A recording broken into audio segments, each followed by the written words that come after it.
I thank the rapporteur for producing a good report. It identifies a number of issues of interest pertaining to this matter. I've also had the chance of discussing the situation in Greece with those of my own delegation who recently went on a visit there to look at the refugee problem. And I've also read the report of the ad hoc committee. I want to concentrate on those areas in the main report where we can agree rather than on those where we might want to take a different view. The situation in Greece is, by whichever account you read, a humanitarian crisis. As this report shows, the principal sufferers in this are the refugees and economic migrants themselves. The descriptions that have been given of the appalling conditions they face paint a grim picture. The report speaks of not being able to provide basic protection.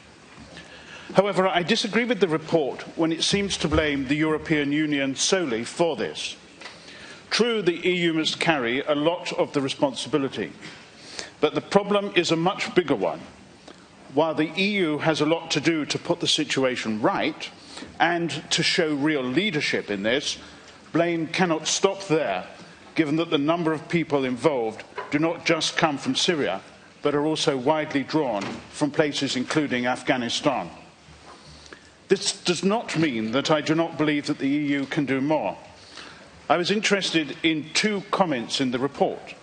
The first was the suggestion that money alone was not the answer, and the second was the need for technical assistance.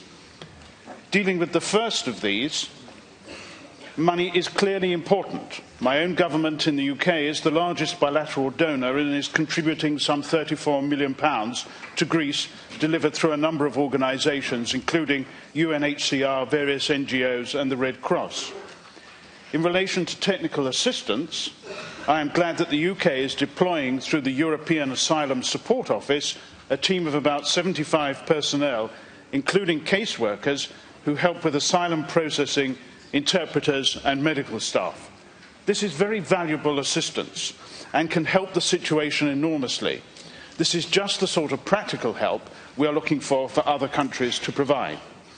Turning briefly to another issue, I think the report is right to stress the problem of unaccompanied children in this context, but it is also necessary to stop parents giving their children to despicable people traffickers as a precursor to coming over themselves.